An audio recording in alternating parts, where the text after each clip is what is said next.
ওয়াসার ২৬ খাল যাচ্ছে সিটি কর্পোরেশনের হাতে। দখল দূষণ রোধে ব্যর্থতা ঘোচানোর প্রতিশ্রুতি।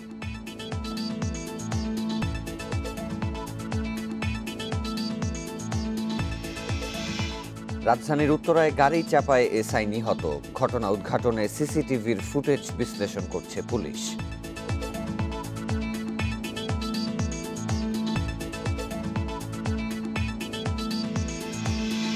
ভারতের রপ্তানির ঘোষণায় দুশ্চিন্তায় পেঁয়াজ চাষিরা। খরা মৌসুমে আমদানি হলে লোকসানের আশঙ্কা।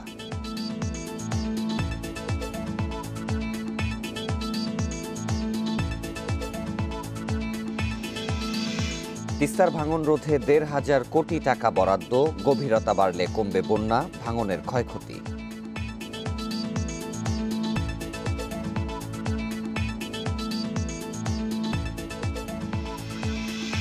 এবং আয়কর রিটার্ন জমার শেষ সময় আজই। আইন অমান্যকারীদের দেয়া হবে কারণ দর্শানোর নোটিশ।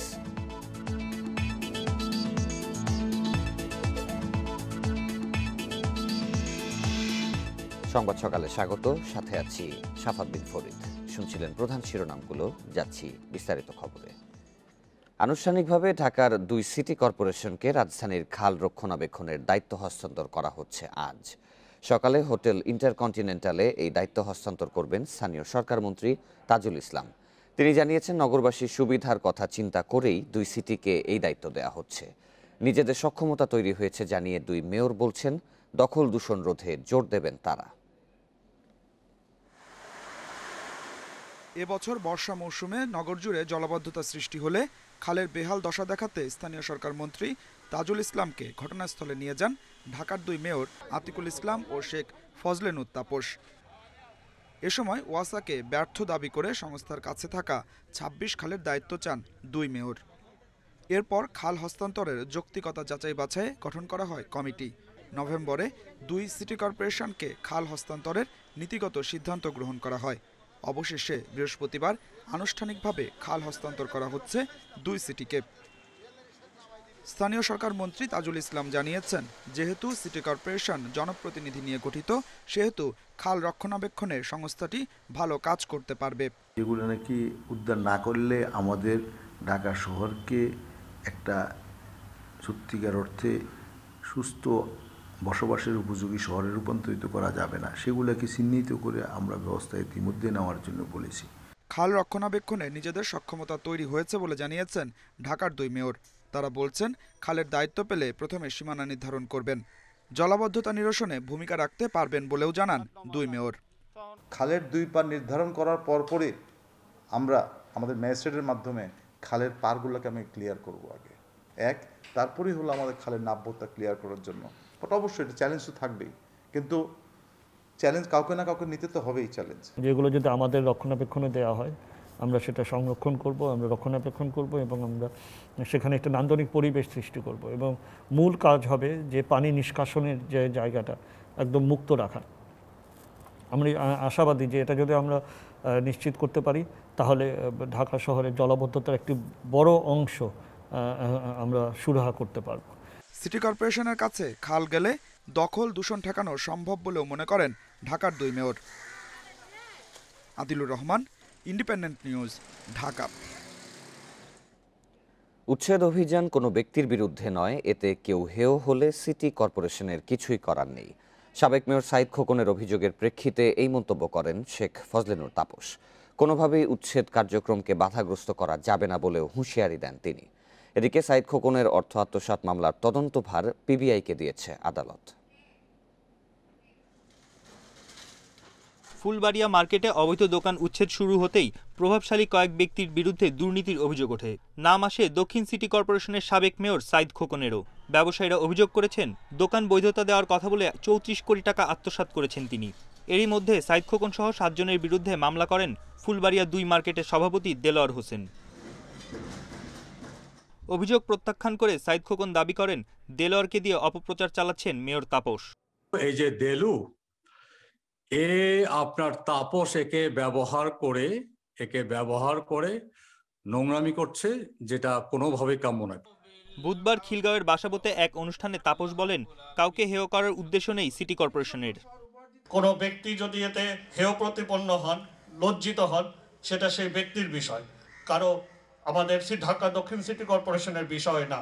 ঢাকা দক্ষিণ সিটি কর্পোরেশন থেকে সম্পূর্ণরূপে দুর্নীতি নির্মূল করা হবে। কোনো অবহেলা, কোনো অসদাচরণ, কোনো আত্মসাৎ কোনোভাবেই বরদাস্ত করা হবে না। এদিকে সাইদ খোকনের বিরুদ্ধে দেলোয়ারের মামলার তদন্তভার পিবিআইকে দিয়েছে সিএমএম আদালত। বিজ্ঞ আদালত আদেশ দিয়েছে, পিবিআইকে নির্দেশ দিয়েছে মৌখিক সাক্ষ্য এবং দালিলিক সাক্ষ্য যদি থাকে সংযুক্ত করে তদন্ত প্রতিবেদনের সাথে আগামী 31/1/2021 তারিখের মধ্যে আদালতে জমা প্রদানের জন্য নির্দেশ দিয়েছে। এই রিপোর্ট আসার পরে পরবর্তী পদক্ষেপ কোর্ট নেবে। এ মামলায় সাইদ খোকন ছাড়াও ঢাকা দক্ষিণ সিটি কর্পোরেশনের সাবেক রাজস্ব কর্মকর্তা ইউসুফ আলী সর্দার, সাবেক উপসহকারী প্রকৌশলী মাজেদ, কামরুল হাসান, হেলেনা আক্তার, আতিকুর রহমান স্বপন ও ওয়ালিদকে আসামি করা হয়েছে। বন ইবনে কামাল, ইন্ডিপেন্ডেন্ট নিউজ, ঢাকা। এবছর ভর্তিতে কোনো উন্নয়ন ফি, পুনঃভর্তি ফি নিতে পারবে না স্কুল কর্তৃপক্ষ, কিন্তু অনেক স্কুলই অভিভাবকদের চাপ দিয়ে জোর করে এই ফি আদায় করছে বলে অভিযোগ উঠেছে। মন্ত্রণালয় বলছে অভিযোগ পেলে কঠোর ব্যবস্থা নেওয়া হবে। করোনা মহামারীর কারণে 9 মাসের বেশি সময় ধরে বন্ধ রয়েছে দেশের শিক্ষা প্রতিষ্ঠান। এরই মধ্যে স্কুলগুলোতে শুরু হয়েছে ভর্তি কার্যক্রম। এবার ভর্তিতে কোনো উন্নয়ন ফি নেওয়া যাবে না, সেই সঙ্গে এক শ্রেণী থেকে আরেক শ্রেণীর ভর্তিতে কোনো পুনঃভর্তি ফি নিতে পারবে না স্কুল কর্তৃপক্ষ। ভর্তি ফি নেবে, কিন্তু পুনঃভর্তি ফি বলে যে একটা নেয় কিছু কিছু স্কুল প্রমোশন হওয়ার পর পরবর্তী ক্লাসে গেলে আবার একটা ভর্তির টাকা দিতে হয়, সেই ভর্তির ফি টাকাটা এবার যেন কোনো স্কুল না নেয় সে ব্যাপারে আমরা একটা স্পষ্ট নির্দেশ দিয়েছি। কিন্তু এরই মধ্যে অনেক স্কুল অভিভাবকদের কাছ থেকে উন্নয়ন ফি নিচ্ছে। কোনো কোনো স্কুল নতুন ভর্তিতে 20 থেকে 22,000 টাকা করে নিচ্ছে। আবার অনেক স্কুল উন্নয়ন ফি না নিলেও অন্য খাত দেখিয়ে অতিরিক্ত অর্থ আদায় করছে বলে অভিযোগ অভিভাবকদের। সেই সঙ্গে রয়েছে টিউশন ফি বাড়ানোর অভিযোগও। সম্প্রতি ভর্তিকালে দেখা গেছে বিভিন্ন বেসরকারি শিক্ষা প্রতিষ্ঠান সরকারি সেই নির্দেশনা মানছে না। অতিরিক্ত ফি এটা আমাদের জন্য বোঝা। সরকারকে আমি গার্ডিয়ান হিসেবে অনুরোধ করব এটা থেকে আমাদেরকে মুক্ত করার জন্য। স্কুল কর্তৃপক্ষ বলছে শিক্ষার্থীদের কাছ থেকে টাকা নিয়েই স্কুলের ব্যয় নির্বাহ করতে হয়, তাই কিছু ক্ষেত্রে টাকা নেওয়া হচ্ছে। আমরা তো উন্নয়ন ফি হিসেবে দিচ্ছি, আমরা বার্ষিক যে ভাড়ার হারটা আমরা প্রায় মাসে প্রায় 30 লাখের মতো টাকা আমরা ভাড়া দিই, সেটাই আমরা সব এর ভিতরে ডিস্ট্রিবিউট করে দিয়েছি। এদিকে মন্ত্রণালয় বলছে সুনির্দিষ্ট অভিযোগ পেলে ব্যবস্থা নেওয়া হবে। অভিভাবকরা বেশিরভাগ ক্ষেত্রে সন্তানের ভবিষ্যতের কথা চিন্তা করে এসব অভিযোগ লিখিত আকারে মাউসিতে জমা দেন না। ফলে বছরের পর বছর ধরে অনিয়ম করা স্কুলগুলোর বিরুদ্ধে কোনো ধরনের ব্যবস্থা নেওয়া যাচ্ছে না।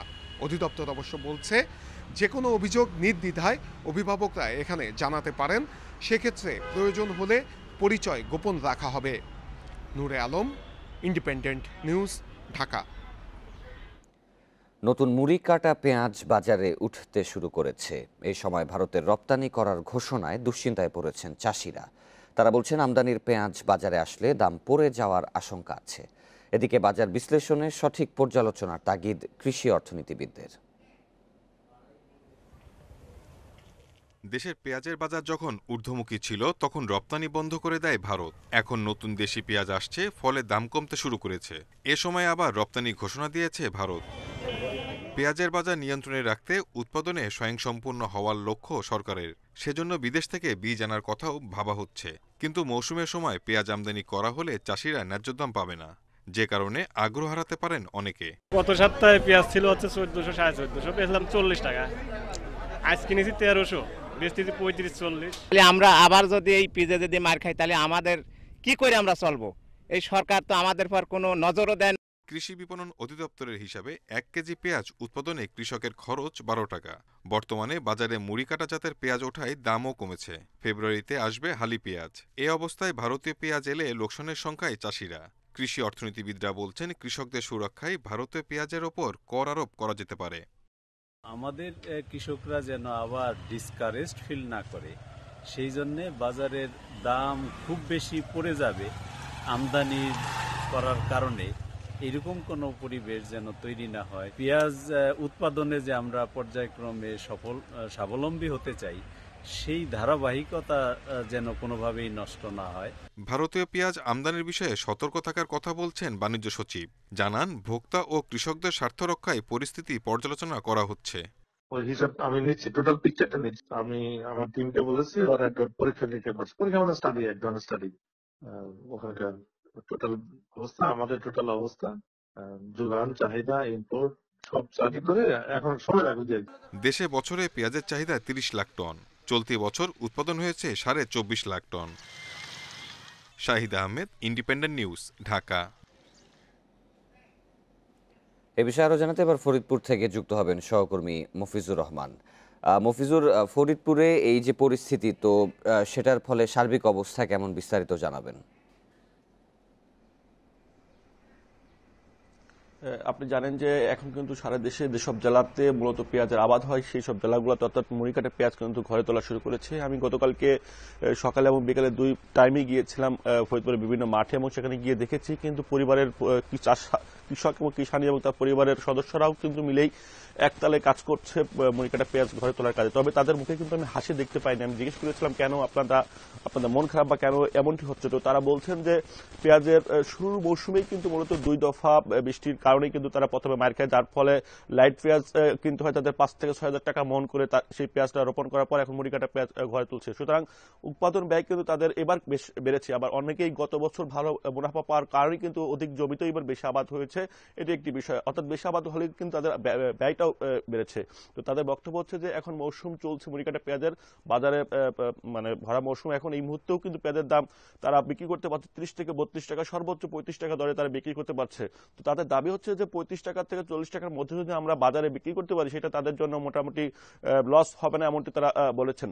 তো বাস্তবতা হচ্ছে তাদের বক্তব্য যে এই মুহূর্তে অর্থাৎ পেঁয়াজের মৌসুমে যদি বিদেশ থেকে পেঁয়াজ আমদানি করা হয় সেক্ষেত্রে সর্বনাশ হবে কৃষি অর্থনীতি, অর্থাৎ কৃষকদের, প্রান্তিক কৃষক যারা আছে, যারা সরাসরি মাঠে এবং কৃষির সঙ্গে জড়িত, তাদের কিন্তু ক্ষতি হবে, অর্থাৎ তারা কিন্তু ন্যায্য দাম পাবে না এবং তারা এতে কিন্তু আগ্রহ হারাবে। আমি কথা বলেছিলাম ফরিদপুর কৃষি সম্প্রসারণ অধিদপ্তরের সঙ্গে এবং কথা বলেছিলাম ফরিদপুর বাজারের আড়তদার পেঁয়াজের। তারা বলেছেন যে এই মুহূর্তে যে পেঁয়াজ বাজারে আসছে তাতে কিন্তু দেশের চাহিদা মোটামুটি ভাবে মেটানো সম্ভব এবং কৃষক ভালো দাম পাবে। যদি এই মুহূর্তে পেঁয়াজ বাইরে থেকে আমদানি করা হয় সেক্ষেত্রে কিন্তু ক্ষতিগ্রস্ত হবে মধ্যস্থ ব্যবসায়ী এবং পেঁয়াজের চাষিরা। তো তাদের একটি দাবি সরকারের কাছে, যখন পেঁয়াজের মৌসুম থাকবে না ঠিক তখন যদি পেঁয়াজের আমদানি করে সেক্ষেত্রে কিন্তু সবার জন্য সেটি কল্যাণকর হবে, এমনটি দাবি। অন্যদিকে কৃষক ফরিদপুরে কিন্তু এই বিভিন্ন উপজেলা অর্থাৎ বলমারী, সালতা, নওরকান্দা এবং ফরিদপুর সদরের বিভিন্ন উপজেলাতেই কিন্তু বিকালে গেলে দেখতে পাবেন যে মাঠে বিভিন্ন জায়গায় কিন্তু কৃষক ট্রাকে পেঁয়াজ তুলে দিচ্ছে, যে পেঁয়াজ ঢাকা সহ বিভিন্ন জেলাতে যাচ্ছে। তো সব মিলিয়ে তাদের যে দাবিটি ছিল যে মোটামুটি 35 থেকে 40 টাকার মধ্যে যদি পেঁয়াজের দামটা কৃষক পেত সেক্ষেত্রে তারা লাভবান হতো, কিন্তু বাজারে বর্তমান যে পরিস্থিতি তারা সেই দাম পাচ্ছে না, তারা এখন 30 থেকে 35 টাকার মধ্যে দাম পাচ্ছে। তো এই অবস্থাও যদি চলে তাতেও তাদের মোটামুটি টিকবে বলে তারা বলছেন। ফরিদপুর থেকে জানাচ্ছিলেন সহকর্মী মফিজুর রহমান। আনুষ্ঠানিকভাবে ঢাকার 2 সিটি কর্পোরেশনকে রাজধানীর খাল রক্ষণাবেক্ষণের দায়িত্ব হস্তান্তর করা হচ্ছে আজ। খাল হস্তান্তরের বিষয়ে আরও বিস্তারিত জানাতে এবার রাজধানীর মুগদা-মান্ডা খালের সামনে থেকে যুক্ত হবেন সহকর্মী বনি ইবনে কামাল। বনি, আমরা বিরতির আগে প্রতিবেদনে যেমনটি দেখছিলাম যে 26টি খাল 2 সিটি কর্পোরেশনের মাঝে হস্তান্তর করা হবে এবং স্থানীয় সরকার মন্ত্রীর মধ্যস্থতায় এই কাজটি করা হয়েছে। তো 2 সিটি কর্পোরেশনের মেয়র এবং যারা এই খাল রক্ষণাবেক্ষণের সাথে জড়িত কর্তৃপক্ষ তারা এই নতুন চ্যালেঞ্জকে কিভাবে দেখছেন এবং নগরবাসীর যে জলাবদ্ধতা সমস্যা, এই সমস্যার সমাধানে কতটুকু সহায়ক হবে এই উদ্যোগ?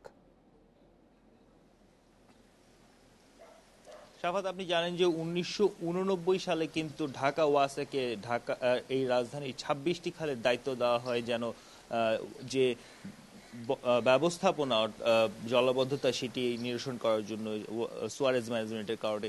তার পরবর্তী এত বছরে কিন্তু আমরা দেখেছি যে আসলে এক ধরনের ওয়াসার অবহেলার কারণে এই খালগুলো মৃতপ্রায়। আমরা আছি মান্ডা খালে, আমি যদি আপনাকে মান্ডা খালের পরিস্থিতি একটু দেখাই, প্রায় এই বর্ষা মৌসুমে এই খালটি সর্বশেষ পরিষ্কার করা হয়েছিল বলে আমরা জানতে পেরেছি, কিন্তু তারপর আপনি দেখতে পাচ্ছেন যে এখানে যে পরিমাণ আসলে ময়লা আবর্জনা পড়ে আছে সেক্ষেত্রে কিন্তু পানির যে গতিপথ সেটা অনেকটাই বিঘ্ন হয়েছে। আপনি দেখতে পাচ্ছেন যে খালটার আসলে যে প্রস্থ, এই প্রস্থটাও কিন্তু অনেক কম। এই খালের প্রস্থ হওয়ার কথা ছিল 10 থেকে 15 মিটার, সেই জায়গায় কিন্তু আমরা দেখতে পাচ্ছি এটা তুলনামূলক অনেকটাই কম। আপনি জানেন যে আজকে ওয়াসা থেকে যে 26টি খাল 2 সিটি কর্পোরেশনের কাছে হস্তান্তর করা হবে সেই বিষয়ে কিন্তু 2016 সাল থেকে আসলে পদক্ষেপ নেওয়া হয়েছিল। তখন থেকেই সিটি কর্পোরেশনগুলো চাচ্ছিল যেন খালগুলো তাদের ব্যবস্থাপনায় দেওয়া হয়, কিন্তু এই দীর্ঘ প্রক্রিয়া শেষে আজ সেই জিনিসটি হস্তান্তর হতে যাচ্ছে।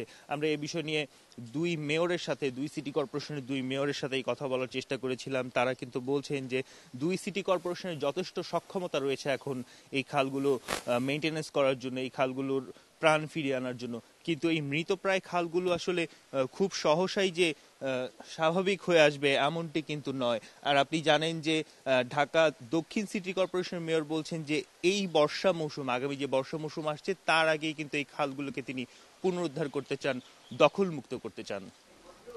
ঢাকার 2 সিটি কর্পোরেশনের 26টি খাল হস্তান্তর করা হয়েছে সিটি কর্পোরেশনের কাছে। এ বিষয়ে বিস্তারিত জানাচ্ছিলেন সহকর্মী বনি ইবনে কামাল। রাজধানীর উত্তরায় সড়ক দুর্ঘটনায় নিহত হয়েছেন গুলশান থানার উপপরিদর্শক কামরুল ইসলাম। পুলিশ জানিয়েছে মোটরসাইকেলে গুলশান থেকে উত্তরা যাওয়ার পথে গাড়ি চাপার শিকার হন তিনি। এতে ঘটনাস্থলেই মৃত্যু হয় তার। 3 বছরের রাইসা জানে না তার জীবন থেকে সরে গেছে বাবার ছায়া। বৃহস্পতিবার মধ্যরাতে এসআই কামরুল ইসলামের মরদেহ ঢাকা মেডিকেলে আনা হলে স্বজনদের কান্নায় ভারী হয়ে ওঠে পরিবেশ। পুলিশ জানায় দাপ্তরিক কাজে মোটরসাইকেলে উত্তরার দিকে যাচ্ছিলেন এসআই কামরুল ইসলাম। বুধবার রাত 10:30টার দিকে দ্রুতগামী একটি গাড়ি চাপা দিলে ঘটনাস্থলে তার মৃত্যু হয়। দুর্ঘটনার কারণ উদ্ঘাটনে ঘটনাস্থলের আশেপাশের সিসিটিভি ফুটেজ বিশ্লেষণ করা হচ্ছে। কী কারণে তার মৃত্যু হয়েছে, দুর্ঘটনার কারণ কি এবং দুর্ঘটনায় যারা জড়িত ছিলেন তাদের খুঁজে বের করার জন্য আমরা সর্বোচ্চ চেষ্টা করব। ইতিমধ্যে অনেকগুলো ক্যামেরা আমরা বিশ্লেষণ করেছি, আসলে ঠিক সরাসরি ওই ধরনের আমরা ফুটেজ পাইনি, তবে কিছু কিছু ফুটেজ আমরা পেয়েছি, আমরা ওগুলো এখন বিশ্লেষণ করে দেখছি। এসআই কামরুল ইসলাম গুলশান থানা শাহজাদপুর বিটের ইনচার্জ ছিলেন। তার গ্রামের বাড়ি সিরাজগঞ্জে। গুলশানের কালাচাঁদপুরে স্ত্রী আর একমাত্র কন্যা শিশুকে নিয়ে বসবাস করতেন তিনি। Khaled Raihan, independent News, Dhaka. নতুন বছরে আবারও শুরু হচ্ছে ব্রিটিশ এয়ারওয়েজের ফ্লাইট। বাংলাদেশে কাঙ্ক্ষিত মাত্রায় উন্নয়ন হওয়ায় তারা এই সিদ্ধান্ত নিয়েছে বলে জানিয়েছেন বেসামরিক বিমান পরিবহন ও পর্যটন মন্ত্রণালয়ের জ্যেষ্ঠ সচিব মহিবুল হক। এতে দেশের ভাবমূর্তির পাশাপাশি ট্যুরিজম ও বিনিয়োগ বাড়বে বলেও মনে করছেন এভিয়েশন বিশেষজ্ঞরা। 2009 সালের 19শে মার্চ সবশেষ বাংলাদেশ থেকে ছেড়ে যায় ব্রিটিশ এয়ারওয়েজের ফ্লাইট। তারপর লোকসানের কথা বলে সম্পর্ক ছিন্ন করে তারা। তাদের এই চলে যাওয়ায় নানামুখী প্রশ্নের মুখে পড়ে বাংলাদেশ। আশার খবর হলো নতুন বছরে সে সিদ্ধান্ত থেকে সরে আসছে যুক্তরাজ্যের রাষ্ট্রীয় মালিকানাধীন এই প্রতিষ্ঠান। এখন বাংলাদেশে ব্রিটিশ এয়ারওয়েজের ফ্লাইট পরিচালনায় কোনো বাধা নেই বলে জানিয়েছেন বেসামরিক বিমান পরিবহন ও পর্যটন মন্ত্রণালয়ের জ্যেষ্ঠ সচিব মহিবুল হক। এতে বাংলাদেশ বিমানের আর্থিক ক্ষতিও দেখছেন না তিনি। ব্রিটিশ এয়ারওয়েজ তারা স্বেচ্ছায় চলে গিয়েছিল তাদের যাত্রী না হওয়ার কারণে। আমরা প্রভূত উন্নতি আমাদের সাধিত হয়েছে, সে কারণে ব্রিটিশ এয়ারওয়েজ এখন বাংলাদেশে আসার ইচ্ছা প্রকাশ করেছে। প্রাথমিকভাবে চিঠি দিয়েছে, আমরা একমত। তারা এখনও অফিসিয়ালি যে কবে থেকে ফ্লাইট পরিচালনা করবে, কত ফ্রিকোয়েন্সি চায়, এটা চাইলে আমরা দিয়ে দেবো। কাজে ব্রিটিশ এয়ারওয়েজ বাংলাদেশে বিমান চালাতে কোনো বাধা নেই। ব্রিটিশ এয়ারওয়েজের ন্যাশনাল ক্যারিয়ারের বাংলাদেশে ফ্লাইট পরিচালনাকে সম্মানের বলে মনে করছেন এভিয়েশন বিশেষজ্ঞরা। তারা বলছেন প্রতিষ্ঠানটি চলে যাওয়ায় ট্যুরিজম ও বিনিয়োগে যে ক্ষতি হয়েছিল তা আবার চাঙা হবে। ট্যুরিজম সেক্টর যেমন আসবে, অনেক ইনভেস্টররাও আসতে পারবে বা আশ্বাস আগ্রহ প্রকাশ করবে। অর্থাৎ ব্রিটিশ এয়ারওয়েজ আসা মানে তারা ধরেই নেবে যে পরিস্থিতির পরিবর্তন হয়েছে, পরিস্থিতি উন্নয়ন হয়েছে, এবং এই ব্যাপারে আমি মনে করি যে এটা একটা আমাদের জন্য স্বস্তির ব্যাপার হবে। ব্রিটিশ এয়ারওয়েজে যাত্রীর নিরাপত্তা ও স্বাচ্ছন্দ্যের কথা তুলে ধরে যুক্তরাজ্যের পাশাপাশি এর আশপাশের দেশের যাত্রী পরিবহন শুরু হবে বলেও এভিয়েশন বিশেষজ্ঞদের আশা। Asif Mahmud Shah, Independent News, Dhaka. দেশে নিজস্ব শিপইয়ার্ডে তৈরি করা হবে যুদ্ধ জাহাজ। স্বাধীনতা সার্বভৌমত্ব রক্ষায় নেওয়া হবে সব রকম প্রস্তুতি। বাংলাদেশ নেভাল একাডেমিতে রাষ্ট্রপতি কুচকাওয়াজে নৌবাহিনীর নবীন কর্মকর্তাদের উদ্দেশ্যে এসব কথা বলেন প্রধানমন্ত্রী শেখ হাসিনা। তিনি বলেন, বিশাল সমুদ্র সম্পদ নিয়ে কাজ করে যাচ্ছে তার সরকার। চট্টগ্রামে বাংলাদেশ নেভাল একাডেমিতে বাংলাদেশ নৌবাহিনীর 2টি ব্যাচের রাষ্ট্রপতি কুচকাওয়াজ 2020 উপলক্ষে এই আয়োজন। এতে গণভবন থেকে ভিডিও কনফারেন্সে যুক্ত হন প্রধানমন্ত্রী শেখ হাসিনা। তার পক্ষে শ্রেষ্ঠ ক্যাডেট অফিসারদের হাতে পুরস্কার তুলে দেন নৌবাহিনী প্রধান। প্রধানমন্ত্রী বলেন, বিশাল সমুদ্র সীমা রক্ষায় অতীতের সরকারগুলো গুরুত্ব না দিলেও তার সরকার কাজ করে যাচ্ছে। অর্থনৈতিক উন্নয়নে কাজে লাগানো হবে সমুদ্র সম্পদকে। আর অপরদিকে আমাদের সমুদ্র সীমায় আমাদের যে অধিকার আছে সেটা নিয়ে তথ্য উপাত্ত সংগ্রহ করে আমরা আন্তর্জাতিক আদালতে মামলা করে আমাদের দুটি প্রতিবেশী দেশ ভারত এবং মিয়ানমার, যদিও তাদের বিরুদ্ধে আমরা মামলা করি কিন্তু বন্ধুত্বপূর্ণ সম্পর্ক বজায় রেখে সে মামলা করে আমরা বিজয় অর্জন করি এবং বিশাল সমুদ্র সীমা আমরা অর্জন করতে সক্ষম হই। নবীন নৌ অফিসারদের উদ্দেশ্যে প্রধানমন্ত্রী বলেন, বাংলাদেশ যুদ্ধ চায় না, চায় শান্তি। তবে দেশের সার্বভৌমত্ব রক্ষায় সব বাহিনীকে প্রস্তুত থাকতে হবে। এ সময় শক্তিশালী নৌবাহিনী গড়ে তুলতে সরকারের বিভিন্ন উদ্যোগের কথা তুলে ধরেন প্রধানমন্ত্রী। বলেন, আগামীতে নিজস্ব শিপইয়ার্ডে তৈরি হবে যুদ্ধজাহাজ। আমরা ইতিমধ্যে 27টি যুদ্ধজাহাজ সংযোজন করেছি। 2017 সালে নৌবহরে 2টি অত্যাধুনিক সাবমেরিন আমরা সংযোজন করেছি। ফলে আমাদের বাংলাদেশ নৌবাহিনীকে আমরা একটা সম্পূর্ণ ত্রিমাত্রিক বাহিনীতে রূপান্তর করতে সক্ষম হয়েছি। নিজস্ব শিপইয়ার্ডে আমরা আমাদের যুদ্ধজাহাজও তৈরি করব এবং যার কাজ ইতিমধ্যে আমরা কিছু কিছু শুরুও করেছি। আর তাছাড়া কক্সবাজার পেকুয়াতে আমরা সাবমেরিন ঘাঁটি নির্মাণ করছি এবং দেশের 99% ঘরে বিদ্যুৎ পৌঁছে দেওয়া হয়েছে জানিয়ে শেখ হাসিনা বলেন, কাউকেই গৃহহীন রাখা হবে না, চলছে ঘর নির্মাণের কাজ। যে মুজিব বর্ষ এবং স্বাধীনতা সুবর্ণ জয়ন্তী, বাংলাদেশের একটি মানুষও গৃহহীন থাকবে না, প্রতিটি মানুষের ঠিকানা হবে। এটাই আমাদের লক্ষ্য, এটাই মুজিব বর্ষ পালনে আমি মনে করি সবথেকে বড় উদ্যোগ, যা আমাদের দারিদ্র্য বিমোচনে কাজ করবে, আর্থসামাজিক উন্নয়নে অবদান রাখবে। আমরা দেশের সব জায়গায় যেন আবার করোনা সংক্রমণ বাড়তে না পারে সেদিকে লক্ষ্য রাখা প্রত্যেকের দায়িত্ব বলে আবারও মনে করিয়ে দেন সরকার প্রধান। মানে সচেতন থাকবেন যেন এই করোনা ভাইরাস খুব বেশি আক্রান্ত না হয় বা ছড়িয়ে না পড়ে। Zahidul Bashar, Independent News, Dhaka. পাবনায় শ্রমিকদের মারধরের প্রতিবাদে সকাল থেকে জেলার সব রুটে শুরু হয়েছে পরিবহন ধর্মঘট। বন্ধ রয়েছে পাবনা থেকে ঢাকা সহ উত্তর ও দক্ষিণবঙ্গের সব ধরনের পরিবহন চলাচল। সিরাজগঞ্জ ও পাবনার বাস মালিক শ্রমিকদের দ্বন্দ্বের জেরেই বুধবার সন্ধ্যায় এই ধর্মঘটের ডাক দেন পাবনা জেলা মোটর মালিক ঐক্য শ্রমিক পরিষদ। এ বিষয়ে আরও জানাতে এবার পাবনা থেকে যুক্ত হবেন সহকর্মী খায়রুল ইসলাম। খায়রুল, যে ধর্মঘটটি দেয়া হয়েছে বুধবার সন্ধ্যা থেকে, এই ধর্মঘট নিরসনে কি কোনো ধরনের অগ্রগতি নেওয়া হয়েছে কিনা, এবং যেহেতু যান চলাচল বন্ধ রয়েছে উত্তরবঙ্গ এবং অন্যান্য জেলার সাথে, তো সেখানে যাত্রী ভোগান্তি কেমন দেখছেন?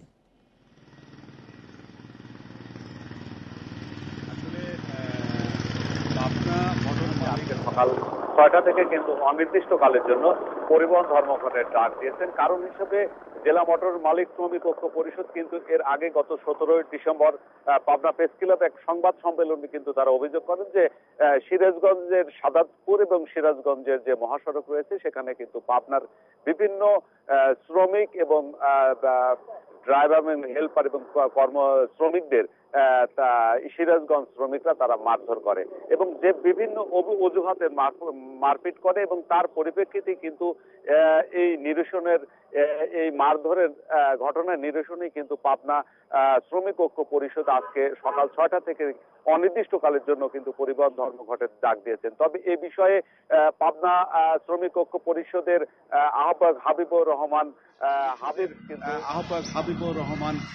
হাবিব কিন্তু বলছেন যে যতক্ষণ না পর্যন্ত এই সমস্যার সমাধান না হবে ততক্ষণ তারা এই আন্দোলন চালিয়ে যাবে। তবে তিনি বলেন যে প্রশাসনের পক্ষ থেকে যদি তাদেরকে নিয়ে বসার ব্যবস্থা করা হয় তারা কিন্তু বসতে রাজি রয়েছেন।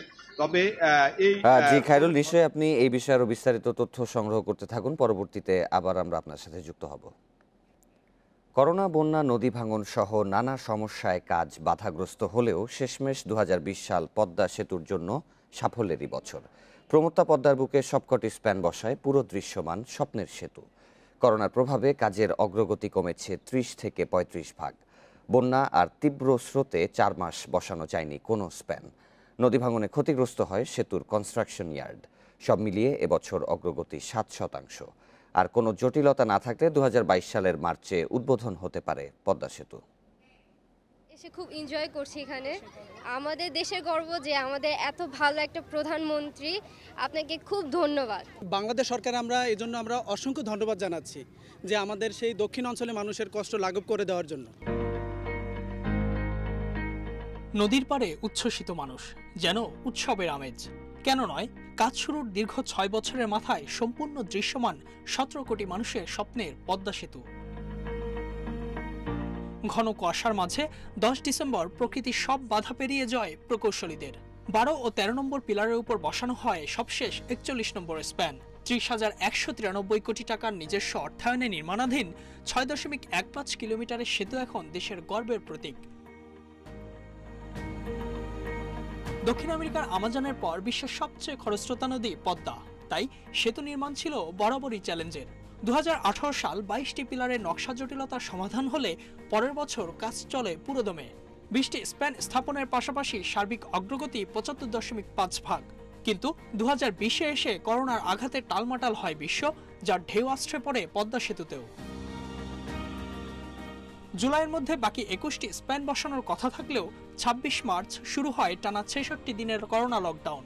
কাজ ছেড়ে দেন প্রকল্পের 1800 শ্রমিক। নববর্ষের ছুটি কাটাতে চীনে গিয়ে আটকা পড়েন 332 প্রকৌশলী ও টেকনিশিয়ান। জুনের 10 তারিখ পর্যন্ত বসে মাত্র 10টি স্প্যান। বর্ষা মৌসুমে আবারও চ্যালেঞ্জে পড়ে নির্মাণ। বন্যায় পানি উঠে রেকর্ড উচ্চতায়। স্রোতের গতিবেগ বেড়ে হয় সেকেন্ডে 4 থেকে 5 মিটার, যেখানে 1 থেকে 1.5 মিটার গতিতেই চলতে পারে না প্রকল্পের ভারী বার্জগুলো। 31 জুলাই ভাঙনের কবলে পড়ে প্রকল্পের কুমারভোগ কনস্ট্রাকশন ইয়ার্ড। নদীতে বিলীন হয় সেতুর 192টি রেলওয়ে স্ট্রেঞ্জার ও 126টি রোডওয়ে স্ল্যাব। এসব কারণে টানা 4 মাস বসেনি কোনো স্প্যান। করোনা পরিস্থিতির উন্নতিতে সেপ্টেম্বরের শেষে বাড়ে কাজের গতি। প্রকল্পে ফেরেন দেশি বিদেশি অনেক প্রকৌশলী শ্রমিক। অক্টোবর থেকে ডিসেম্বর 3 মাসে পদ্মা সেতুতে বসে রেকর্ড 10টি স্প্যান। সেতু দৃশ্যমান হলেও বসানো বাকি প্রায় 2500 রোড ও রেলওয়ে স্ল্যাব। কাজের গতি বাড়াতে নদীর দুই পারে চলছে 4টি মডিউলে কাজ, বাড়ানো হয়েছে লোকবল। নভেম্বর পর্যন্ত প্রকল্পের সার্বিক অগ্রগতি 82.5 ভাগ। 2022 সালের মার্চের মধ্যে কাজ শেষ হলে স্বাধীনতার সুবর্ণ জয়ন্তীতেই উদ্বোধন হবে বাঙালির স্বপ্নের পদ্মা সেতু। Ijazur Rahman, independent News, Dhaka. কালের গহ্বরে স্মৃতি থেকে অনেক কিছু হারিয়ে গেলেও 2020 সালকে মনে রাখবে বিশ্ববাসী, বা বলা যায় মনে রাখতে বাধ্য হবে। অচেনা এই বছরে তারা দেখেছে করোনা মহামারীর ভয়াবহতা। লকডাউনে পুরো বিশ্বের মতো থমকে যায় বাংলাদেশও। জীবন না জীবিকা কোনটা প্রাধান্য পাবে তা ঠিক করতে সাধারণ মানুষের পাশাপাশি হিমশিম খেয়েছে নীতি নির্ধারকেরাও। তবে এর মধ্যেও সক্রিয় ছিল রাজনীতি। ডিজিটাল পদ্ধতিতে পালিত হয়েছে মুজিববর্ষের আনুষ্ঠানিকতা। শুরুতে থমকে গেলেও বছর শেষে গতি পেয়েছে মেগা প্রকল্প। ব্যস্ত শহর হঠাৎ শুনশান, ঘরবন্দি জীবন, জরুরি প্রয়োজনে বাইরে বেরোনো মানুষের চোখে মুখে আতঙ্ক। হরতাল অবরোধেও এমন ঢাকা কখনো দেখা যায়নি। এ এক অচেনা নগর। আমরা এতদিন যে কথাটা বলেছি আজকে আর তা বলতে পারছি না। 3 জন রোগীকে শনাক্ত করেছি। 8 মার্চ দেশে প্রথম করোনা ভাইরাস সংক্রমণের কথা জানায় আইইডিসিআর। এর 10 দিন পর 18 মার্চ ঘটে প্রথম প্রাণহানি। 11 মার্চ কোভিড-19কে বিশ্ব মহামারী ঘোষণা করে বিশ্ব স্বাস্থ্য সংস্থা। শুরু হয় দেশে দেশে লকডাউন। কর্মহীন হয়ে পড়ে অনেক প্রবাসী বাঙালি, যাদের বড় একটি অংশই ফিরে আসে দেশে। তাদেরকে স্বাস্থ্যবিধি মানাতে গিয়ে ঘটে কিছু অনাকাঙ্ক্ষিত ঘটনাও। ঝুঁকি এড়াতে মার্চের শেষে লকডাউন করতে বাধ্য হয় বাংলাদেশও, যদিও সরকারিভাবে নাম দেয়া হয় সাধারণ ছুটি। 26 মার্চ থেকে সব অফিস, আদালত, শিক্ষা প্রতিষ্ঠান বন্ধ রেখে সারা দেশে যান চলাচলের নিষেধাজ্ঞা জারি হয়। সামাজিক, রাজনৈতিক ও ধর্মীয় জনসমাগমেও দেয়া হয় নিষেধাজ্ঞা। করোনা স্বাস্থ্যবিধির পূর্ণ বাস্তবায়নে পুলিশ ও স্থানীয় প্রশাসনের পাশাপাশি মাঠে নামে সশস্ত্র বাহিনীও। এবছর করোনা আতঙ্কের মধ্যেই কেটেছে রোজা, ঈদ, দুর্গাপূজা, বুদ্ধ পূর্ণিমা ও বড়দিন। প্রথম সংক্রমণ ধরা পড়ার পর বিক্রির চাপ আর মজুতদারির কারণে বাজার থেকে উধাও হয়ে যায় মাস্ক, স্যানিটাইজার সহ সুরক্ষা সামগ্রী। অনেকে চাল ডালের মতো নিত্যপণ্য অতিরিক্ত পরিমাণে মজুত করেন, যা সংকট আরও বাড়ায়। করোনা সংকটে খেটে খাওয়া মানুষের কষ্ট লাঘবে সরকারের পাশাপাশি এগিয়ে আসে বিভিন্ন সংগঠনও। টানা 66 দিন পর ওঠে লকডাউন। 31 মে থেকে অফিস খোলার পরপরই গণপরিবহন চলাচলের অনুমতি দেয় সরকার। শুরু হয় ফ্লাইট চলাচল। আগস্ট থেকে খুলতে থাকে বিনোদন কেন্দ্র। বাংলাদেশে করোনার ছোবলে প্রায় 7,500 মানুষ মারা গেলেও বাঁচানো গেছে প্রায় 5 লাখ প্রাণ। ঘরবন্দি মানুষের জীবনে বেড়েছে সামাজিক যোগাযোগ মাধ্যম ও তথ্য প্রযুক্তির ব্যবহার। যতদিন না কোনো প্রতিষেধক টিকা আবিষ্কার হচ্ছে ততদিন করোনা ভাইরাসকে সঙ্গী করেই হয়তো আমাদের বাঁচতে হবে। জীবন জীবিকার স্বার্থে চালু করতে হবে অর্থনৈতিক কর্মকাণ্ড। এদিকে করোনায় মানুষ যখন বিপর্যস্ত তখন যেন হাত ছেড়ে বাঁচে প্রকৃতি। পৃথিবীর অনেক শহরের মতো বদলেছে ঢাকার চিত্র। দূষণ কমে বাতাস হয় নির্মল, অনেকটাই স্বচ্ছ হয় বুড়িগঙ্গা ধলেশ্বরীর পানি। দেখা মেলে মাছ ও জলজ প্রাণীর। সমুদ্র সৈকতে ফিরে আসে ডলফিন। বঙ্গবন্ধুর জন্মশতবর্ষ ঘিরে জাঁকজমকপূর্ণ আয়োজনের আশা নিয়ে শুরু হয়েছিল 2020। 10ই জানুয়ারি বঙ্গবন্ধুর স্বদেশ প্রত্যাবর্তন দিবসে মুজিব বর্ষের ক্ষণগণনা শুরু সাড়ম্বরে। তবে করোনার কারণে 17ই মার্চ জাতির পিতার জন্মশতবর্ষের আয়োজনেও হয় কাটছাট। বছর জুড়ে ডিজিটাল পদ্ধতিতেই পালিত হয়েছে মুজিব বর্ষের নানা আনুষ্ঠানিকতা। বছরের শুরুতে ঢাকার 2 সিটি কর্পোরেশন নির্বাচন রাজনৈতিক উত্তাপ ছড়ালেও করোনা শুরুর পর স্তিমিত হয়ে পড়ে সবকিছু। তবে বছরের শেষ দিকে ভাস্কর্য বিতর্কে ফের উত্তাপ বাড়ে রাজনীতির মাঠে। অনিমেষ কর, ইন্ডিপেন্ডেন্ট নিউজ, ঢাকা। রংপুর সহ উত্তরাঞ্চলে তিস্তার ভাঙন রোধে 1,500 কোটি টাকা বরাদ্দ করা হয়েছে। টাকা ছাড় হলে কয়েক মাসের মধ্যেই কাজ শুরু হবে। খননের মাধ্যমে নদীর গভীরতা বাড়লে বন্যা, নদী ভাঙনে আর প্লাবিত হবে না তিস্তা পাড়ের এলাকা, আশা পাউবোর। প্রমত্ত তিস্তা যেন মরুভূমি। পানি শুকিয়ে ধুধু বালুচরে পরিণত হয়েছে উত্তরাঞ্চলের অন্যতম প্রধান এই নদী। পানি না থাকায় শুকনো মৌসুমে তিস্তায় ফলেছে নানা জাতের ফসল। অবশ্য কয়েক মাস পরে বন্যা হলে ভেসে যাবে অনেক বাড়িঘর, রাস্তাঘাট ও ফসলি জমি। টেকসই বেড়িবাঁধের অভাবে বিলীন হওয়ার শঙ্কায় থাকবে অনেক গুরুত্বপূর্ণ জায়গা। তাই বন্যার সময় নয়, শুকনো মৌসুমে কাজ করার দাবি জানিয়েছেন স্থানীয়রা।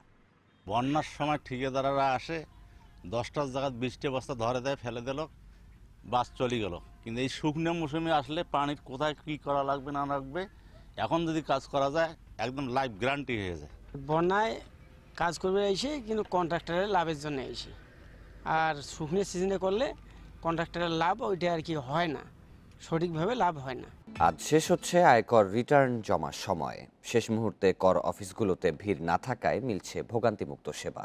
জাতীয় রাজস্ব বোর্ড এনবিআর এর কর্মকর্তারা জানিয়েছেন, আইনে বাধ্যতামূলক করা হলেও নিবন্ধিত অনেকেই এখনও রিটার্ন দেননি। আইন অমান্যকারীদের কারণ দর্শানোর নোটিশ দেয়া হবে। জবাব সন্তোষজনক না হলে করা হবে জরিমানা বলে জানান কর্মকর্তারা। আয়কর রিটার্ন জমা দেওয়ার শেষ সময় ছিল 30 নভেম্বর। তবে করোনার কারণে পরে এই সময় 1 মাস বাড়ায় জাতীয় রাজস্ব বোর্ড এনবিআর। বৃহস্পতিবার শেষ হচ্ছে সে সময়। তবে কাল হলিডে হওয়ায় ব্যাংকিং সেবা পাওয়া যাবে না। বুধবার অনেক কর অফিস ঘুরে দেখা যায় রিটার্ন জমা দিচ্ছেন বিভিন্ন শ্রেণী পেশার করদাতা। সেবায় সন্তোষ প্রকাশ করেন তারা। ওরকম কোনো ভিড় দেখলাম না এবং খুব ইজিলি জমা দিতে পারলাম। তো বেসিক্যালি আমার বাবা তো অসুস্থ, তো বাবারটাও দিয়েছি এবং আমারটাও দিব। এখন খুবই ভালো বিহেভিয়ার পেয়েছে এবং সেবাটা ছিল অসাধারণ। সত্যিকার বলতে গেলে অনেক ভালো লেগেছে আমার কাছে। নভেম্বর জুড়ে মেলার মতো বিশেষ সেবা দেয় কর অফিসগুলো। ডিসেম্বরে অনেক অফিসে চালু ছিল ওয়ান স্টপ সেবা। মানে মোট করদাতা যা আছে তার সংখ্যা ন্যূনতম 10 ভাগ রিটার্ন দাখিলকারী হিসেবে বাড়বে। আমরা আশা করছি কমপক্ষে 10 ভাগ বেশি করদাতার রিটার্ন পাবো শেষে গিয়ে। সব শেষে যখন বছরের হিসাব হবে। 3টি ক্ষেত্র ছাড়া এবার সব নিবন্ধিত ব্যক্তির রিটার্ন দেয়া বাধ্যতামূলক করা হয়। আয় করযোগ্য না হলেও দিতে হবে রিটার্ন। তবে সে অনুযায়ী সারা মেলেনি জানান এনবিআর কর্মকর্তারা। গত বছরের চেয়ে কিন্তু আমাদের রিটার্ন দাখিলের সংখ্যা বেড়েছে এবং আয়কর প্রদানের যে পরিমাণ সেটাও বেড়েছে। বলতে পারেন সেটা কি আপনাদের আশানুরূপ হয়েছে কিনা। আমি ব্যক্তিগতভাবে বলবো যে আমরা আশানুরূপ মনে করছি না। কর্মকর্তারা জানান, রিটার্ন না দেওয়া ব্যক্তিদের কারণ দর্শানোর নোটিশ দেয়া হবে। করযোগ্য আয় থাকা সত্ত্বেও যারা রিটার্ন দেননি তাদের জরিমানার আওতায় আনা হবে। তবে যারা সময়ের আবেদন করেছেন তাদের সময় দেয়া হবে। আইনানুগভাবে রিটার্ন চাওয়ার নির্ধারিত নোটিশ আছে, সেটা যাবে। তারপরে প্রক্রিয়ার মধ্য দিয়ে আস্তে আস্তে রিটার্ন আসবে, না আসলে যেই ব্যবস্থাগুলো আইনে আছে সেগুলো ডেপুটি কমিশনাররা গ্রহণ করবেন। যাদের আয় খুবই কম, রিটার্ন আয় করযোগ্য হবে না, তাদেরকে শুধু শুধু জরিমানা করব সেটা কিন্তু আমাদের উদ্দেশ্য নয়। আমরা যাদের আয় রিটার্ন দিলে করযোগ্য হতো তাদেরকে তো অবশ্যই আমরা জরিমানা আওতায় আনব। এনবিআরের হিসাবে দেশে নিবন্ধিত করদাতা 50 লাখের বেশি। নভেম্বর পর্যন্ত রিটার্ন জমা দেন মাত্র 17 লাখ। Ruhul Amin, independent News, Dhaka. গত 24 ঘন্টায় বিশ্বে 14,000 মানুষের প্রাণ কেড়েছে করোনা ভাইরাস। নতুন করে সংক্রমণ শনাক্ত হয়েছে 7 লাখ মানুষের দেহে। এ নিয়ে বিশ্বজুড়ে করোনায় মোট মৃত্যু 18,10,000 ছাড়ালো। মোট আক্রান্ত 8 কোটি 30 লাখের বেশি। এ পর্যন্ত সুস্থ হয়েছেন 5 কোটি 88 লাখ মানুষ। যুক্তরাষ্ট্রে একদিনে 3,500 মানুষ মারা গেছেন। নতুন করে আক্রান্ত হয়েছে 2,14,000 মানুষ। কলোরাডোতে একজনের দেহে নতুন ধরনের করোনা শনাক্ত হয়েছে। ব্রাজিলে একদিনে 1200-র বেশি প্রাণহানি এবং 56,000 নতুন রোগী শনাক্ত হয়েছে। সংক্রমণ বাড়লেও নববর্ষ ঘিরে বেড়েছে অভ্যন্তরীণ ভ্রমণ। বিস্তার বাড়ায় দেশজুড়ে দ্বিতীয়বারের মতো 1 মাসের লকডাউন জারি করেছে আয়ারল্যান্ড সরকার। ব্রিটেনে একদিনে 1,50,000 মানুষের করোনা সংক্রমণের খবর পাওয়া গেছে। মারা গেছেন 981 জন। বিস্তার ঠেকাতে অন্যান্য বিধিনিষেধের সাথে আরও বেশ কিছুদিন স্কুল বন্ধ রাখার সিদ্ধান্ত জানিয়েছেন প্রধানমন্ত্রী বরিস জনসন।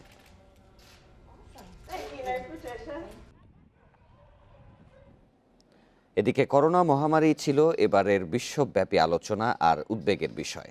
বছর জুড়ে এই আতঙ্ক তাড়া করে ফিরেছে বিশ্ববাসীকে। তবে স্বস্তির খবর হলো বছর শেষে এই মহামারীর টিকা বাজারে আসতে শুরু করেছে।